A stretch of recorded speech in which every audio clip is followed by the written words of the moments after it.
The Chicago Bears 2022 season is officially over after another disappointing loss in Week 18 to the Minnesota Vikings. But I don't even know if we can call it disappointing at this point because the year ends with the Chicago Bears owning the first pick in the 2023 NFL Draft. Thanks to that loss and a clutch win by the old ball coach Lovie Smith and his Houston Texans, pulling out a last-second victory over the Indianapolis Colts, putting general manager Bryan Perez and the Bears in the driver's seat in what's become kind of a yearly tradition for Bears fans. Our time of year, the offseason, is finally upon us. It's going to be unlike any the Bears have experienced since 1947. And we're going to have Locked On Bears host Lorin Cox on to help dissect what this all means for the short and long-term future of the Chicago Bears. We have the number one pick. The Chicago Bears are on the clock. So let's get after it and talk all things Bears, the 2022 season, the 2023 NFL Draft here on the Bears Talk podcast.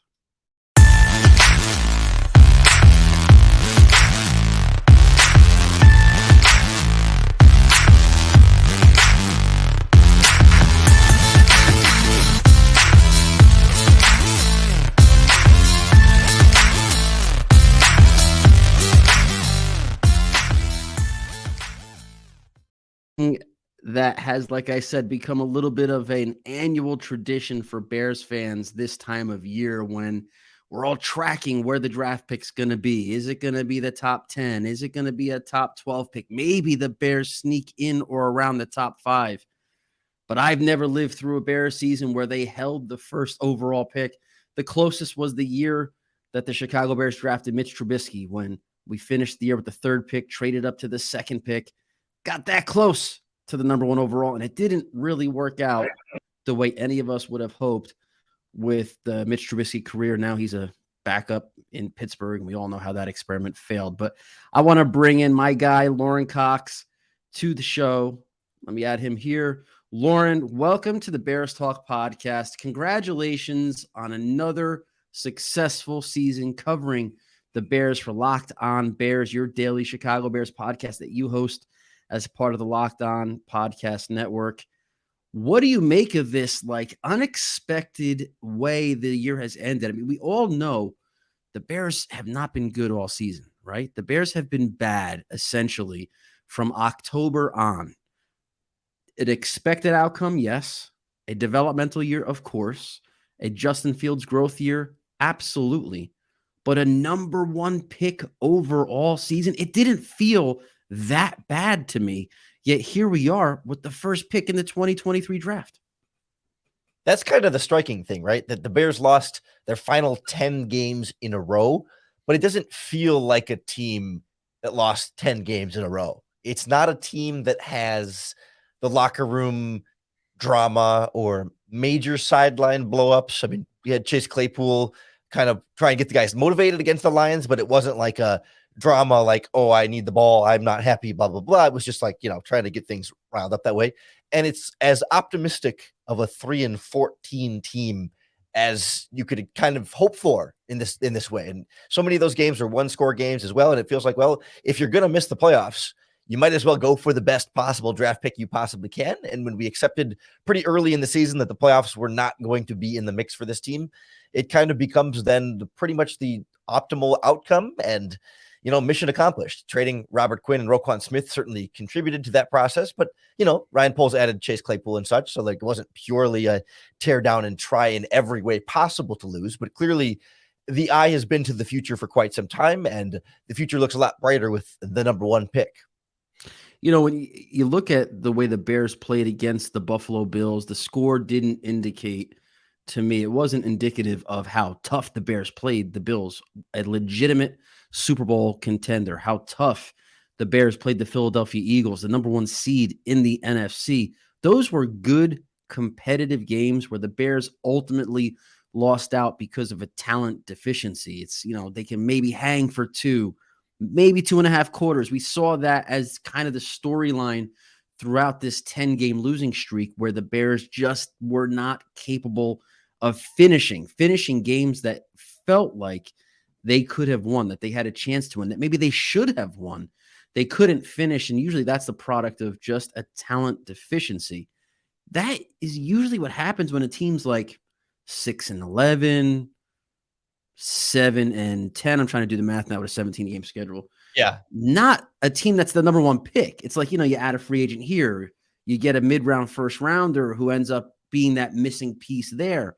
But this is a team that feels like that kind of club that's going to end up with the first pick. And the great thing for the Bears, the great thing for Ryan Poles is that, at least in my opinion, I mean, some other media outlets are being, of course, probably clickbaity, hot takey. You insert the term in terms of content creation, whatever, with this kind of hypotheticals of trading Justin Fields or doing due diligence on Bryce Young and quarterbacks in the draft. In my opinion, the Bears have their franchise quarterback. They have one of the budding superstars at the position. Even if you don't love how he processes or throws the ball, a Justin Fields offense with enough pieces around it will score 30 points a game. To me, that I don't care how it happens, just score 30 points a game. One of the budding superstars at quarterback is already in place. That puts Ryan Poles in the ultimate power position because this year's draft does have prospects like Bryce Young and CJ Stroud and Will Levis, guys who will elevate into that first overall pick conversation. And with teams like the Texans and the Colts and maybe the Seahawks, the Carolina Panthers, the list goes on of clubs that are going to want to move into that position to draft their quarterback. What do you think this does for someone like Poles in this offseason? How do you think he should handle this? Is this like trade no matter what? Do you think Will Anderson or Jalen Carter are so special that Poles has to be blown away with a trade offer at that first overall pick? Or is there a chance that we could see the Bears actually stay there? I ran a poll on Twitter, Lorin, before you kind of jump in here. I ran a poll on Twitter after the Bears secured the pick, just kind of surveying the Bears fan landscape, asking, hey, like, what do you want to happen here? Do you want Poles to make the pick or trade the pick at number one? It was like 93% of Bears fans said trade the pick. So where do you stand on this, Lorin? Are you in that overwhelming majority, or do you have kind of a different position on it? No, I'm in the trade perspective only because, like, yes, Jalen Carter and Will Anderson Jr. are both very, very good prospects that would be big time difference makers on this Bears roster. But certainly, as we look at it before free agency, the Bears have so many needs on this team and need to build so much more of the foundation building up that if you can turn that number one overall pick into multiple first round picks, maybe in the future, and or an additional second round pick to make up for the one that they traded away this year for Chase Claypool, right? That they just need to acquire additional draft capital to continue building out this team because there's just so many needs to concentrate all of your resources with that number one overall pick when you could turn that resource into a lot more spots and address maybe guys that aren't as purely dominant as Will Anderson or Jalen Carter, but can get guys that are a tier down, but filling in multiple spots, multiple guys a tier down from those elite defensive playmakers. Yeah, I mean, you want elite players, and it's hard to find elite players, but I think you can still, A, get really good players at lower draft picks, but B, if you trade down to, 4 with Indianapolis trying to get over Houston, you might still be able to land one of Jalen Carter, Will Anderson, or, if the Lions try and trade up for 6, maybe it's a little tough down there, but there's still 2 or 3 teams in the top 6 here that might be in that quarterback conversation that can take quarterbacks off the board and leave still elite blue chip non-quarterback prospects there for a team like the Bears to take, even if it's not at number one. Do you think there's any chance the Bears would actually trade with the Lions? I mean, we've seen it happen. We've seen interdivision trades happen. I think it happened recently with the Lions and Vikings, right? They made an early first round swap. I think that led to the Lions landing Jamison Williams, if I'm remembering correctly. I think that was a trade involving the Vikings. I think the Vikings made a trade also with the Packers, and the Packers, I think that's when they got Christian Watson. Again, I might be just going off memory here, but I think the Vikings are directly responsible for the NFC North landing 2 quality young receivers at division rivals. Those trades feel a little different to me, right? If it's a trade for a wide receiver, okay. I mean, yes, in today's NFL, a wide receiver can kill you.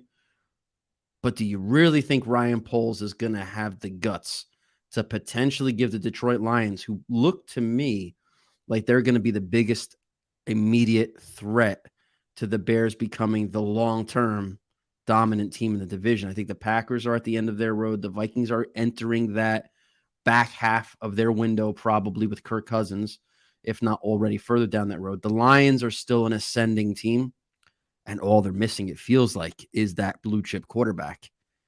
Giving them the first overall pick if Bryce Young is a dude. That feels to me, it's almost like you took one huge step forward in a rebuilding effort for your team while also taking 10 huge steps back by making the road to the NFC North Championship much more difficult. What do you think is the drop dead spot for Ryan Poles? How far back are you willing to go from the number one pick with a trade? Like for me, I look at Will Anderson and I say to myself, like, this dude last year, this time, Lorin, people were saying he should skip the 2022 college season, that he is an elite, rare, special, from another planet pass rusher. And guess what? He came back this year and still had 11 sacks. I mean, it's not like, or something around that number. It's not like this dude suddenly is no good anymore. Special prospect. I would be fine with the Bears taking him at number one. Do you know what's crazy? Before today, before Sunday's games, you all out there are probably listening to this on a Monday or Tuesday or some point in the week. Before Sunday's games, I was of the position, I was assuming the Bears are going to end it with the second overall pick. My state of mind was, don't trade out. At some point, you have to take elite talent. You just have to grab elite players. I would rather have the one elite player from the 2023 draft than two or three really, really good starters. Give me the one elite player as we're rebuilding this. And I believe Will Anderson is that guy. And just you move one pick up the board from 2 to 1. And my mind has already changed because there is that mystique of trading the first overall pick. There's something about that powerful position that Poles is in that I suddenly now can justify why they would do it. Because obviously the price is, what you're going to get is much, much greater, even though it's only one pick. How far down are you willing to go? Like for me, I'm scared if they drop below 4, which is what? Is that the Colts? Are the Colts Yes. at 4? Then they're almost guaranteeing themselves missing out on Will Anderson and Jalen Carter. And you got to hope in that scenario that CJ Stroud or Will Levis goes 2 or 3. So for me, it's so hard right now because of free agency, right? That, of course, like Will Anderson is going to be better than any pass rusher you can get in free agency and likely any pass rusher you can get in at least this year's NFL draft. Like he would be the ultimate upgrade at that position. But I look at the current Chicago Bears roster and feel like they might need 4 new pass rushers, like 2 starting defensive ends and maybe 2 defensive tackles. Justin Jones is kind of borderline for me, but I don't know that Gibson looked like the guy at defensive end, and Robinson still needs some time to go. And, you can get by with all those guys, maybe rotating at one spot, but like in an ideal world, you'd like upgrades at all 4 defensive line spots, at a minimum 2, a new defensive end and a new defensive tackle. So, if you get through free agency and add like a Deron Payne type and maybe like another rotational defensive end, and you get to the draft and it's like, hey, a difference-making edge rusher, like a top flight blue chip Pro Bowl guy, would make a huge difference on this team. Whereas, if we get through free agency and the Bears could still use a defensive tackle and could still kind of use an edge rusher and could still use a good wide receiver and could still use an offensive tackle, like, yes, the Bears have salary cap space for days and there's a lot of room to fill that. But at the same time, they're not going to fill absolutely every single need through free agency. And where do they really need to invest that draft capital? To me, it's like, how much can they fully address in free agency to feel like, okay, we're in a position now where that blue chip can't miss guy, this is the only opportunity you're going to get to add him, and they can fill all the other holes a little bit in free agency and through trades and stuff. This is the time to add that big time difference maker.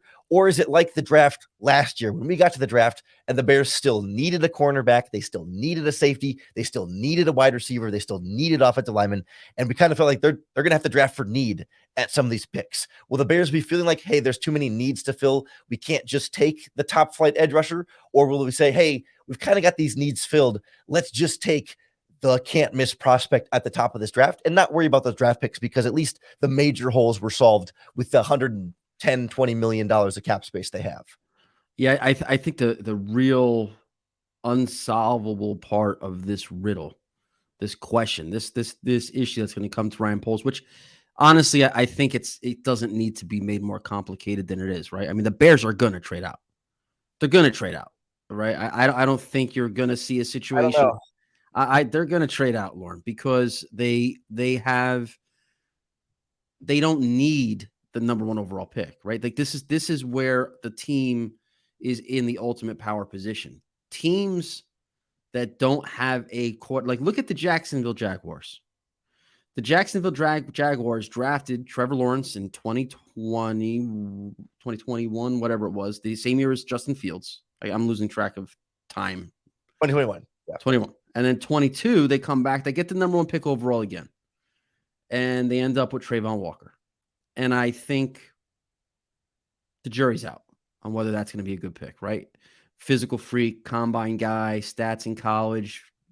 The projection in the NFL was going to be better than what he was in college. Whatever. We don't have to rehash that scouting report. The Jaguars got stuck in a draft year where there was no quarterback who was valued as being worthy of the number one pick. There was no market for that selection. Nothing. They got stuck with that pick, and they didn't need it. They had Trevor Lawrence already. And the Jaguars did not become a division champion and playoff team this year because of Trayvon Walker with the number one pick, right? Like that isn't why it happened. It happened because the coaching staff changed, the development of Trevor Lawrence, some timely, well-signed free agents. I mean, they really elevated their team through free agency and some good draft picks. But it wasn't the number one pick that did it, right? And I believe the Bears are kind of like the NFC version of the Jaguars right now. They have the quarterback. They're going to add a lot of pieces in free agency, and they don't need to spend that first overall pick on a player who perhaps won't be as big of a difference maker. I believe Will Anderson is light years different than a guy like Trayvon Walker, and Jalen Carter is probably light years as well, although I'm a little cooler on Jalen Carter than the masses right now. However, that's neither here nor there. The difference in Chicago, the difference for the Bears is that Bryce Young might end up with the grade, right? He might end up with the grade to be a first overall pick. There might be a team that really, really likes Will Levis as the top player in this draft at quarterback. There's a couple guys that could end up justifying moving into the Bears spot. The Bears are going to have a chance. So they don't need that pick. If there's any way for them to move down and pick up additional ones next year in 24 and then fill in some 2s and 3s this year, that's going to be the real attractive thing for Poles, because as we all know, Lorin, the unknown, the draft class that could be in 2024 is always going to feel like it's more enticing than getting the 18th pick in a draft class like this year's, which I think is a good class. I don't think it's an overwhelmingly great first round. I think it's a good first round. Like, you could look at the Senior Bowl as an example, like the rosters that are going to be at the Senior Bowl, some good players. But is there anybody that really makes you super excited to go down the Mobile? It doesn't feel like that this year. So seeing that the Bears have the quarterback, and there is a quarterback in this year's draft that probably will get people excited enough to make the trade, I don't see any way that they don't do it. I don't see any way that Ryan Poles doesn't trade down. You look at recent history, right? It's like before Trayvon Walker, do you remember when the last draft was with a non-quarterback as the number one overall pick? 2017. We've had a good run here on quarterbacks. I mean, not that they've all been good, but a good run on drafts with number one picks at quarterback. Exactly. It seems to, so that's the point, right? Is that, outside of the exceptional year of last year when was not a good quarterback class, and that 2017 class when Myles Garrett went number 1 and Trubisky went number 2, that was another year that was not really viewed as, it was viewed as exceptionally like not a great quarterback class, was the public perception of the draft. I mean, Mahomes and to a different extent, Watson kind of turned out as better quarterbacks than most of us thought they would be overall as far as the class goes. But like otherwise, when there's a decent quarterback in the class, some team is going to fall in love with them and some team is going to make them the number one overall pick. And I was also thinking back to the last time the number one overall pick was traded. The sort of the other trend here was, of course, Jared Goff in 2016. So there is some recent precedent in it, but it's going to take a desperate team like the Rams were that year to fall in love with a quarterback, and certainly didn't work out exactly the way they thought it might with that trade overall, but I think there's enough evidence there to say, like, yeah, teams will trade up for that quarterback, and it's pretty rare that a non-quarterback will go in that spot unless it's just a bad quarterback class. And from everything we can tell now, between Young and Stroud and Levis, and it seems like at least one team will feel strongly enough about at least one of those quarterbacks, if not multiple teams and multiple quarterbacks, to put the Bears in a high leverage situation to give them the option to at least trade out of it if Ryan Poles really feels comfortable, like, yeah, I don't have to have Will Anderson or Jalen Carter with that number 1 overall pick. You know, it's funny. You mentioned the 2017 draft. This actually feels a lot like the 2017 draft. You have Jalen Carter is the Myles Garrett, right? The pass rusher, different body types, different positions. I'm not comparing. It's not an apples to apples, player to player comparison, but kind of like the skill set, right? What is the trait they're bringing to the league? Myles Garrett was viewed as like a Julius Peppers type edge defender, a pass rusher. Will Anderson's being comped as like Micah Parsons, edge rushing guy who's going to be a chess piece on a defense. You have the Bryce Young, CJ Stroud, Will Levis feels a lot like the conversation that was had with Mitch Trubisky and Deshaun Watson and Patrick Mahomes and some of these guys. There wasn't a clear can't miss scouting report for any of those quarterbacks. I mean, Mitch Trubisky was inexperienced.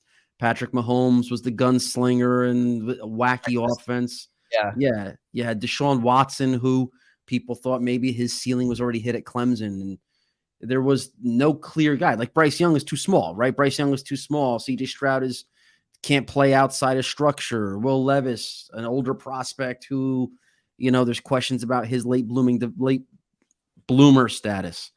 You got Solomon Thomas was in the 2017 draft.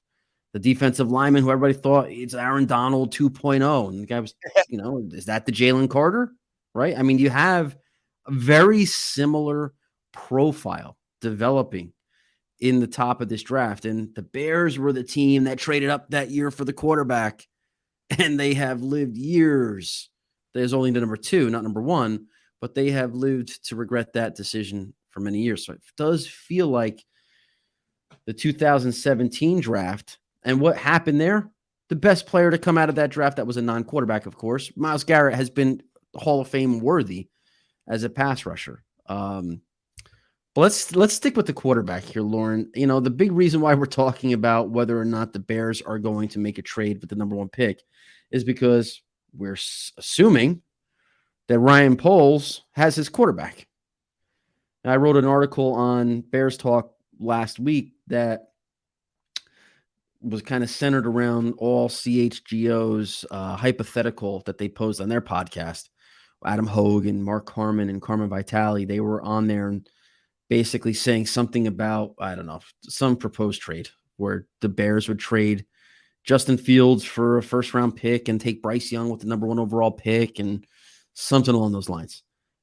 I mean, do you think there's any chance that Ryan Poles is going to say, like, look, I inherited Justin Fields. Justin Fields wasn't, quote unquote, my guy, and I want my guy. And like actually opening the door to, are the Bears going to consider Bryce Young with the first overall pick?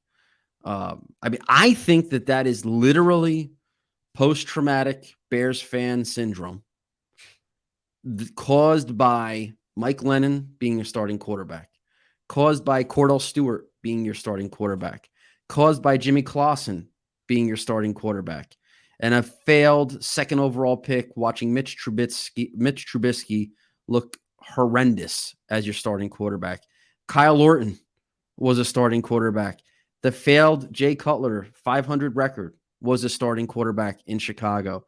So the fact that Bears fans, the Bears beat, have been through letdown after letdown after letdown at the quarterback position, I think the only reason why this narrative is even bubbling up in the Bears beat and even on some fan sites around the Bears is because you don't know how to be happy with the quarterback. Like, you don't want to feel good about the quarterback. It's almost like you fear you're jinxing it. Do you think there is any chance in any scope of reality that Justin Fields is not the guy?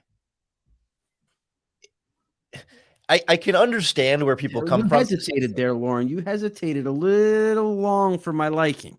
I, What you was know, the I was thinking, hesitation? I was thinking about how to start that answer because I do get it, right? I mean, so the short answer is no, they're not going to trade Justin Fields. I think they're all in on that. But given how Ryan Poles traded Khalil Mack, traded Roquan Smith, traded Robert Quinn, was quick to get rid of a lot of the guys that were not his, and probably would have gotten rid of even more had it been more realistic. But you can't turn over an entire roster in one offseason. Like, he's at least had a track record of kind of saying, yeah, if I can do better or feel like I need to get different guys in there that are mine, I will do so. But I also think this is a team that has invested so much already in Justin Fields and have tailored an offense to him and have made him an integral part of the foundation of the franchise. That, like, if they had, I don't know. I just feel like, they've pushed him to play in these games and have focused on his development so much this season that they're not just going to turn around and say, no, you know what? Well, after all that, we're just going to go with CJ Stroud or Bryce Young or whoever, because it does feel like you would be hoping for Bryce Young or CJ Stroud or whoever to become like a Justin Fields, a different kind of Justin Fields, but a Justin Fields level, like after their first season. Like, you're not getting any farther right away. At least you're hoping that maybe someday they could be better. But it's like the classic Family Guy reference, where it's like, a boat is a boat, but the mystery box could be anything. It could be a boat. Exactly. You know how much we want one of those, and that's kind of what it feels like. Not that any of those quarterbacks have Justin Fields' skill set, but it's like there's no guarantee that any of them are going to be better than Justin Fields, and that's such a risk for Ryan Poles. So unless he clearly didn't believe in Justin Fields and says, I know for sure this guy's not any good, so I just need to swing on another quarterback prospect. But the Bears have not operated this season as though they feel like Justin Fields is no good, that they're just not giving up on him. And it feels to me like the whole narrative is a reverberation and sort of a follow-up on the national media narratives from this offseason of like, oh yeah, the Bears don't believe in Justin Fields. They're not building around him this offseason. And now I think some of this has again started like national media saying, oh, Bears are picking number one. What if they pick a quarterback? Because remember when I said earlier, I didn't think they believed in him or were building around him. Like, now I'm going to follow up that take to try and make my old take of them not believing in him still be true and relevant by bringing it back up in this new way. So I don't think it's based in very much evidence from people who have watched this team and paid attention to the things the coaching staff says, the things the front office says, and the moves they've made that are, yes, tearing things down, but there's a clear emphasis on like Fields is the guy, he's the leader. It's the off the field stuff, right? It's like he is the franchise right now, and it's a big part of the locker room, the culture, and the foundation that they want to keep instilling. And if you draft another quarterback, you're resetting this rebuild process back even another year or two. And Matt Eberflus echoed almost everything you just said. And I mentioned that in the post that I wrote on bearstalk.com, where I highlighted that, like, you got to listen to what the coaches are saying. Now, you don't always get the truth, right? Sometimes it's more about what someone does than what someone says, right? Their actions usually show the truth. But for what we can gain right now from this team, I think Matt Eberflus has come across like a genuine guy during the 2022 season. I think he is honest with his assessments. He doesn't necessarily pull back or hold any punches in these press conferences. He's equally praising and critical of Justin Fields and all the guys on the team. And Luke Getsy has been very open with some of his critiques of Justin Fields, where it proves to me that Getsy at least knows that Justin Fields is a grown man and can handle it. He's not a diva who's going to get offended when he says, yeah, I don't think he played well, right? Like, he knows what he has in Justin. And what Matt Eberflus said after or leading up to the Vikings game, he used the words "we" when talking about Justin Fields and the Bears organization and the growth that's going to come this offseason and the work that they're going to put in. We, us, we, like, together. This is a group effort. They are rebuilding this thing. They are joined at the hip. And here's the other thing that just absolutely it kills me, Lorin. Like, we have just watched Justin Fields come very close, but for a hip strain and a shoulder injury, he would have he would have shattered Lamar Jackson's rushing record, right? He would have broken it. If he didn't hurt his hip, he would have broken it because the numbers the rate of his rushing production, I mean, his record would have stood in the old 16 game schedule because he only played 15 games. If he played in the Vikings game, it would have been 16. So he And felt. I didn't realize until they mentioned it in the broadcast today, he set the NFL record for yards per carry by any ball carrier in a season. I mean, like, this people need to hear that. Like, yeah, I know that he's great, he's a running back. No, he's not. Like, he is a modern day NFL superstar playmaking quarterback. The pass he made against the Falcons to David Montgomery a few weeks back up the sideline, that was literally like a video game accuracy. It was the one of the best pure throws that any Bears quarterback has made probably in the last 25 years. I would put money on that level, on my level of confidence on that statement. That one throw. This guy is a superstar. Like he's always been a superstar from high school to college. And now he's always been develops at his own pace. The fact that we have analysts, podcast hosts, writers, beat guys suggesting that there is any sliver of doubt inside of Hallis Hall about Justin Fields being the guy, suggesting that the Bears are going to do their due diligence and evaluate Bryce Young and CJ Stroud, and maybe there is one of these guys is going to be graded higher than Justin Fields. And if you have a quarterback graded higher than the guy who's on your team, there's no reason then not to take him. It is ludicrous because a scouting report grade only exists on paper. And Mitch Trubisky had a high grade. Baker Mayfield had a high grade. There's a lot of these quarterbacks. Jared Goff had a high grade. There's a lot of these quarterbacks who went number one overall in past drafts who had a very high grade on paper. But once the bullets start flying for real in the league, we see that not everything from a scouting report translates to the NFL field. So when you have a guy who was on an NFL record pace as a playmaker at quarterback, you want to call him a runner? I choose to call him a playmaker. On an NFL record pace, you get on your hands and knees and you thank the football gods that he's on your roster. You don't create this narrative that he isn't good enough or that somebody could be better. To me, it's a joke. Lorin, what do you think? Our last 10 minutes or so here. What is your year 2 summary statement for Justin Fields? Where do you think we are right now in his development? Are you as excited and encouraged as I obviously am about this guy? Are you a little more reserved with your optimism? How do you feel about Justin Fields at the conclusion of the 2022 season? Justin Fields showed us and reminded us that we as a collective public don't know how to properly evaluate this type of quarterback. And it's the same conversation we had about Lamar Jackson for a long time. And I think we're still honestly somehow still having about Lamar Jackson, like a guy who has actually won the MVP. And I feel like there are still Ravens fans and people in the NFL that just aren't sure exactly how much to pay Lamar Jackson and whether he can really carry that team to a Super Bowl and really pass them to a win in an AFC championship game if they really need it. And you look at the stats, right? Lamar Jackson has had one 3,000-yard passing season in his career. Everyone gets so caught up on Justin Fields' passing yard numbers, right? And how many games he's had under 250 passing yards or under 200 passing yards and say, well, see, he's not capable of passing.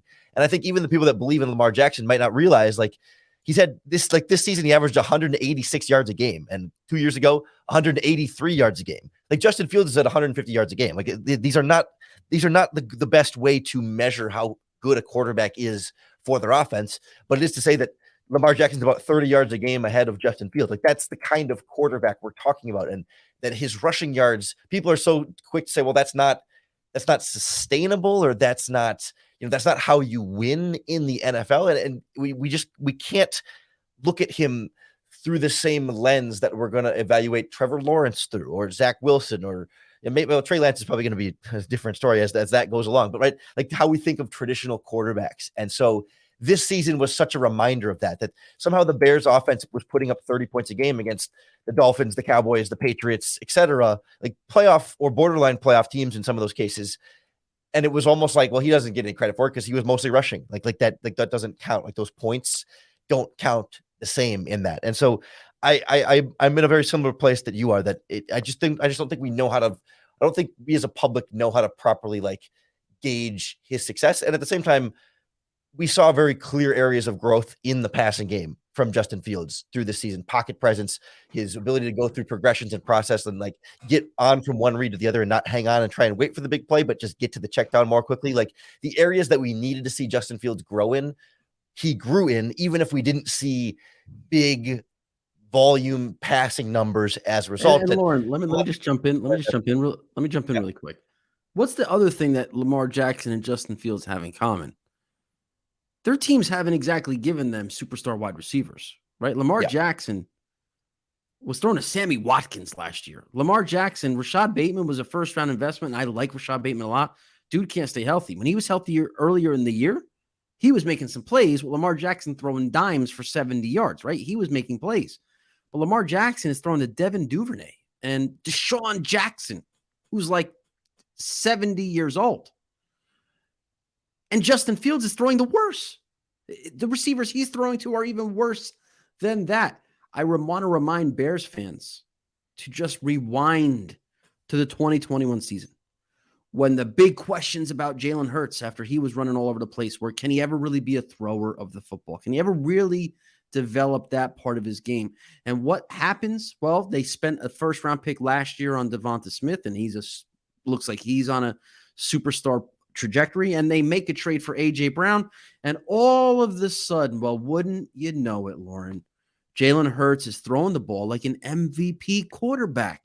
And that's what happens when you give a quarterback who is a superstar playmaker with an above average ability to throw the ball. You give that guy alpha wide receiver, superstar route runners, superstar my ball guys. Suddenly, you have the atomic bomb at quarterback. So to me, Lamar Jackson's a great comparison because guess what? Lamar Jackson has led the Ravens to the playoffs year after year after year with no one to throw to except Mark Andrews. No one. And Jalen Hurts would have been in this same bucket of conversation because Jalen Hurts without A.J. Brown, Jalen Hurts without Devonta Smith probably would have had the Eagles in contention as a wild card team. He would be like that same kind of quarterback that can bring the Philadelphia Eagles up to a 500 or better record simply because he's that talented of a player. What Philadelphia did is something the Ravens have ignored. The Ravens have taken more like the Green Bay Packers approach, plug and play wide receivers. And Lamar Jackson's getting a reputation that's unfair. Lamar Jackson can throw the ball. That dude can throw the ball. He's got no one to throw to. So I didn't mean to throw you off your track. No, I was wrapping up at that point, but the other thing that I was thinking about as the Bears build this team, the idea that like, oh well, like this is the chance to get that other quarterback with the number one pick because when are the Bears going to pick with the number one pick again? Plenty of good quarterbacks go after the number one pick. You know what I mean? Like even if the Bears obviously like presumably keep building around Justin Fields and get some good players around him. First of all, they'll have a really great foundation for whoever the next quarterback is if Fields were to somehow fail a result. And like B, plenty of really good quarterbacks go outside of the top one and certainly the top 5 in years. It's easier to find him with the number one overall pick, but it's not like if for some reason Fields gets out that they'll never have another chance to draft this high to be able to get a quarterback. Like it's just, there are other ways to get a quarterback if it really came to that I mean, Fields was a number 10 overall pick. It's not. That's what I was going to say. Like what if he was in this draft class? Like if Justin Fields was in the 2023 NFL draft, I don't think Bryce Young is the consensus number 1 overall pick. I think the conversation, the talking point, the debate all spring is who's going number 1, Young or Fields or Young. I think Justin Fields was stuck in a draft class with a generational quarterback in Trevor Lawrence. So there was no opportunity to even enter the conversation for the number 1 pick. And then he was a product of over scouting the 49ers, major blunder with Trey Lance. I would be surprised if he ever starts a season for them. And then you have basically Justin Fields dropped. You have Zach Wilson with the Jets. I mean, what a disaster that was in terms of overthinking, right? I mean, this is what you're talking about. Zach Wilson's scouting report, that pretty scouting report, looks so great. And he's horrendous. Justin Fields, for some reason, it seems like he was overlooked at Georgia. He gets to Ohio State. He proves himself. Coming into the league, kind of overlooked. Year 2, near record-setting season. And here we are. Like, even after this dude has sacrificed, like, literally life and limb on the field for this Bears team, because I'm shocked he didn't suffer a more serious injury this year.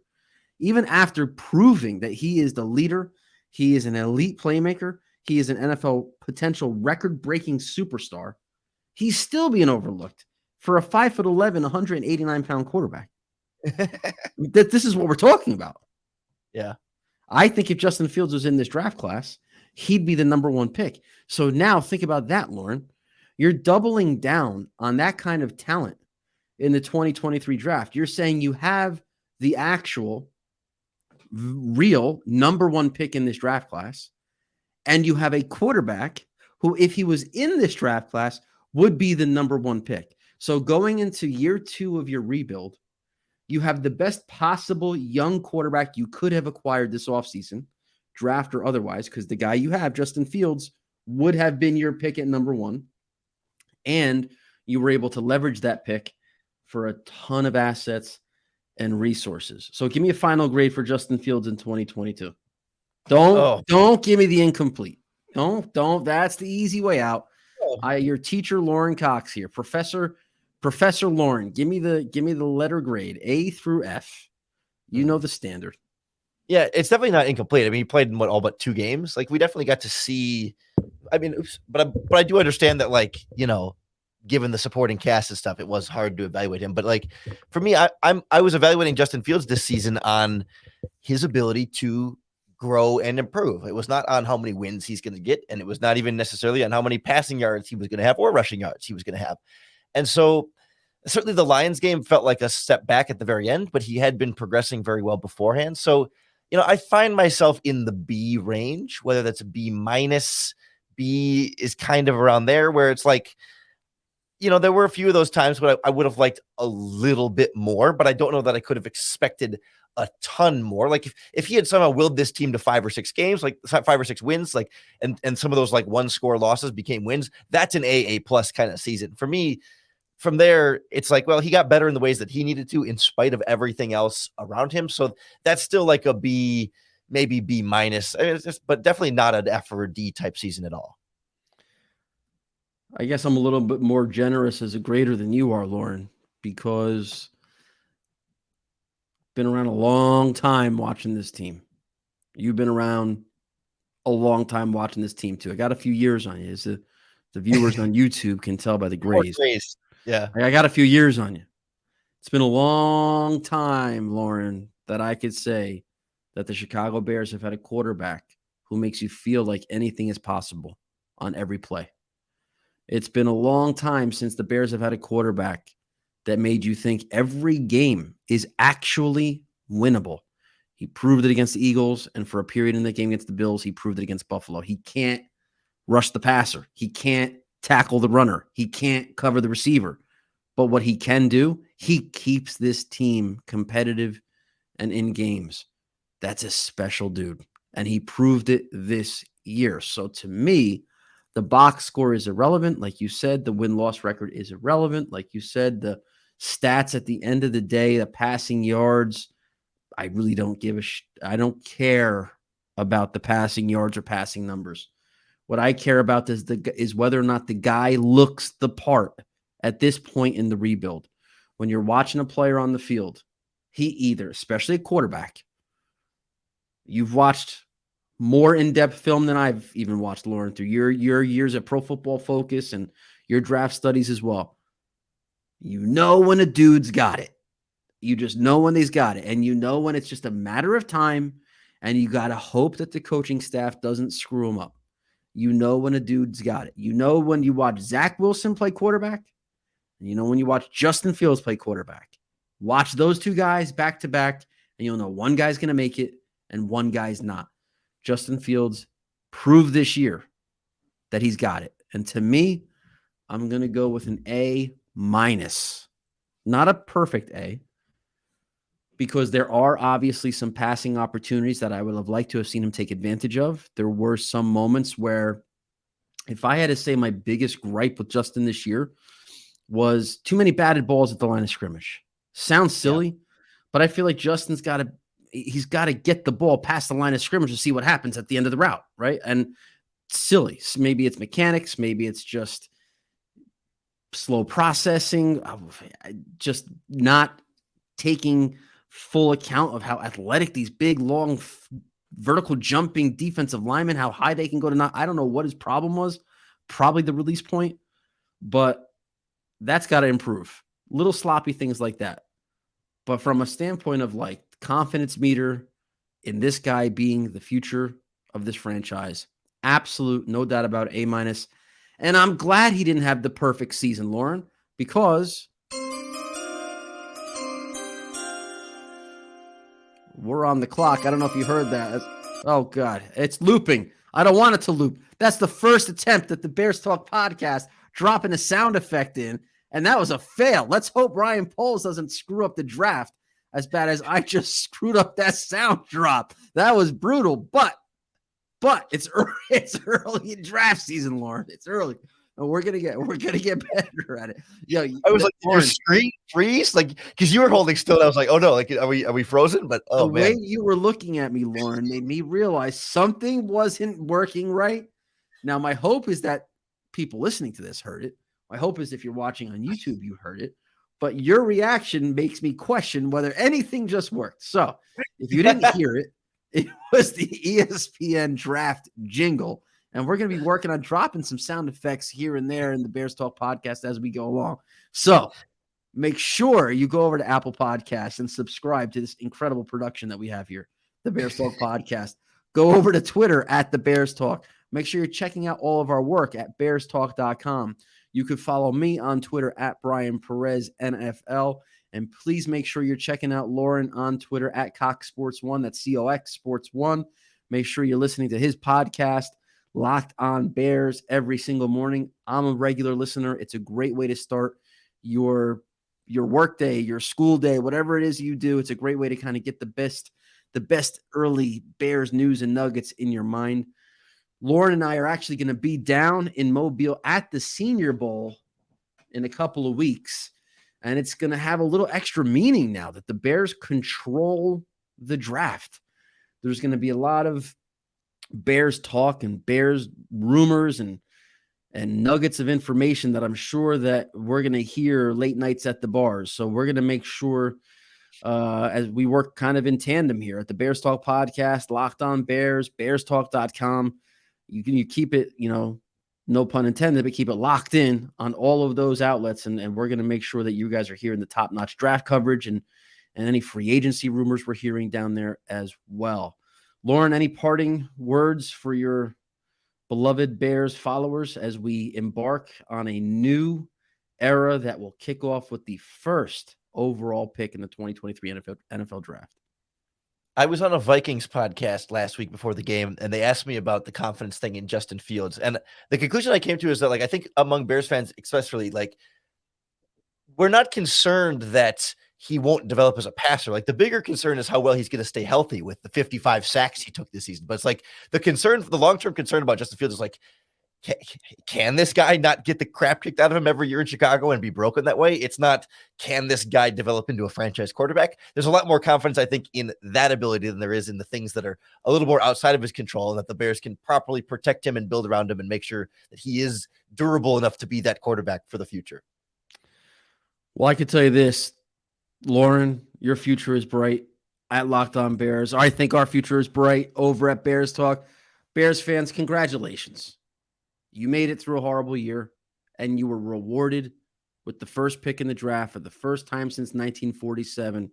Please check out Bears Talk. We're going to be every day, every week, over these next several months, That's all we're going to be talking about is the NFL draft, free agency. This is the best time of year for Bears fans, especially knowing pretty much for the last couple of months that this was a dead season. We are now where we hoped to be. Most money under the salary cap to spend on free agents, most power in the NFL draft. It is going to be the off season of the Bears. So keep coming back, subscribe, like, follow, rate, review, and bear down.